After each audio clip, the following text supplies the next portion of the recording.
Hey, good morning everyone. It's Dave, and doesn't the garden look fantastic?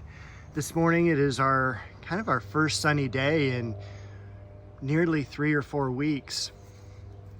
We'll head around and go through the arch, check out some of the cool plants here. I did a little bit of watering this morning just because it's been a couple of days and it's going to be pretty warm today. This is Lynn Anderson. And back here, what's done really well for us is the dwarf pittosporum. I think they call that beach balm. I did, over on the far bed, start to pull out some of the violas that have been in there since, gosh, October, maybe November. They lasted tremendously well. Also had my first bloom on the double sandback jasmine. This is Grand Duke, and it's very, very fragrant, but you have to be right up to the flower to smell the fragrance. Other than that, this area looks pretty well the same, and the apricot is really doing well. Again, this is just the first year planted for that, and looks like we're going to have a lot of variety, a lot of flowers on that Color Magic rose.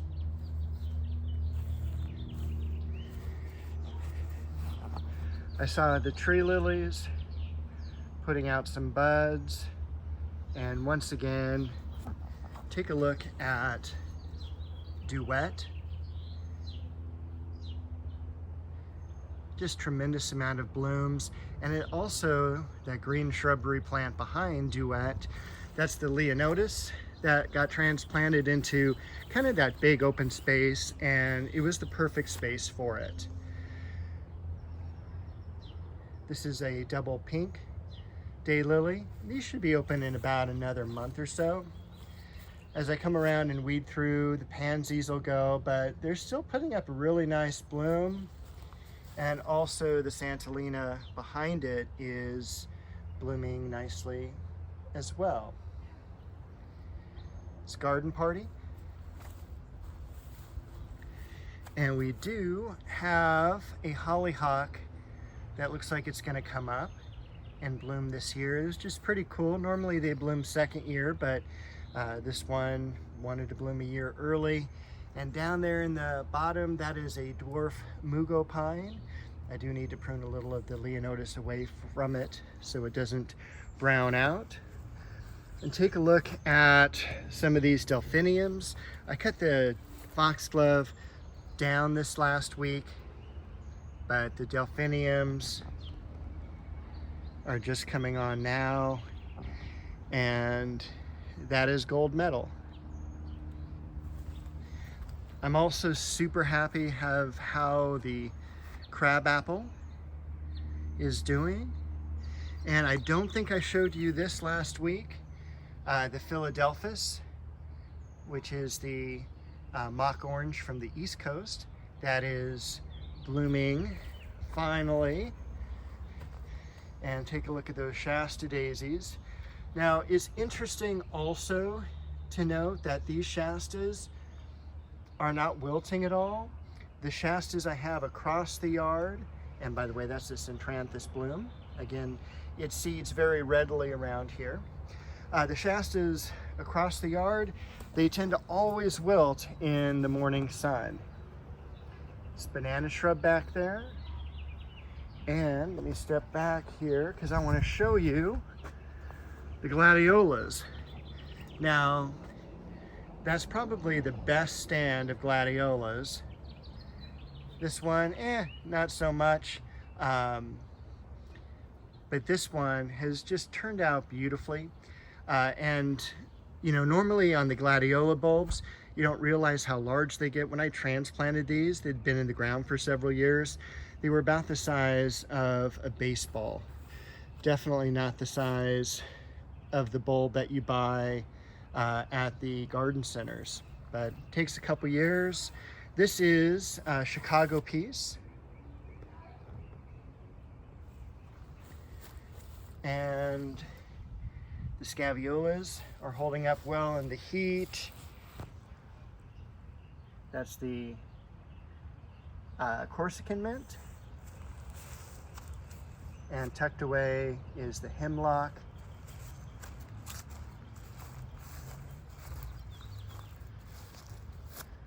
Once again, French vanilla. And over here is the dahlia. So I'm really excited to see that come into bloom later. Across the yard,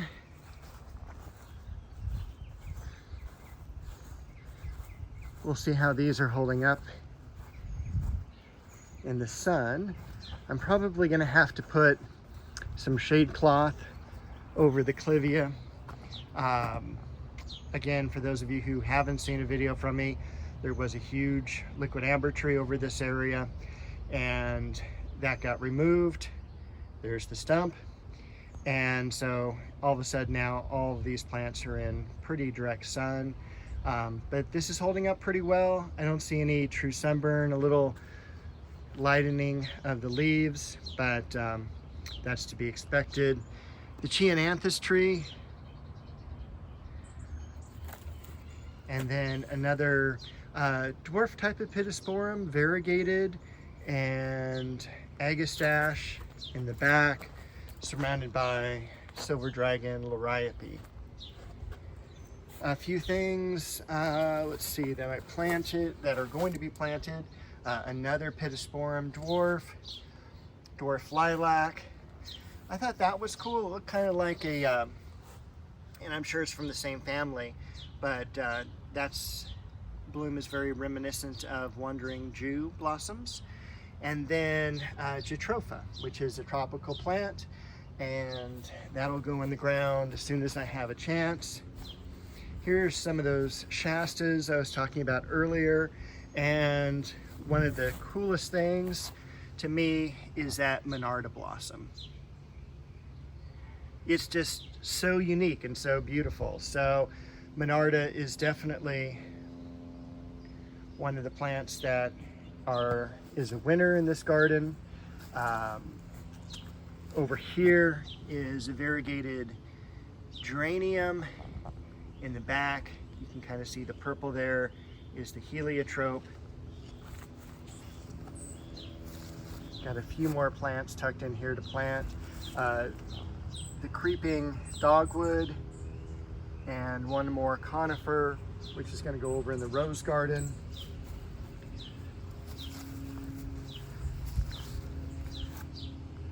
The rabbit's foot fern around the sweet shade tree.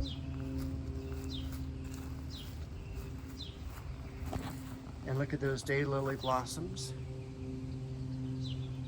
Seem to be loving the sun this morning. And of course, this one has not quite opened yet. This one is one I got from White Flower Farms last year. It was a very small plug, and it did grow, and we've got some blooms on it now, and so hopefully they'll be open next week.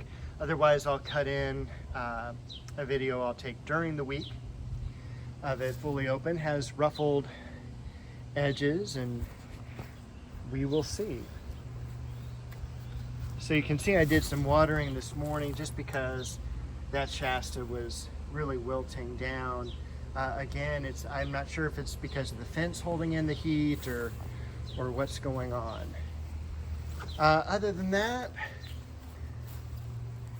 I need to get rid of the lavender, cut that back.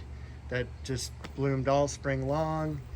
And the dwarf Eugenia is doing perfectly in that corner, so no complaints. And we do have one or two celebrity roses left there. The Mandevilla, full bloom as always. And of course the magnolia. And I did have some off blooms last week, and you see a few of the petals there, but it's something that'll bloom kind of like that. It's cool because you have a few remembrances of what the winter flowers are like, but they're generally smaller, and you'll get a few here and there throughout the summer. But with that, that is the garden video for this week. Bo has gone off to some shady area to lie down, so I'll apologize for her not being in the video, but hopefully she'll be around next week.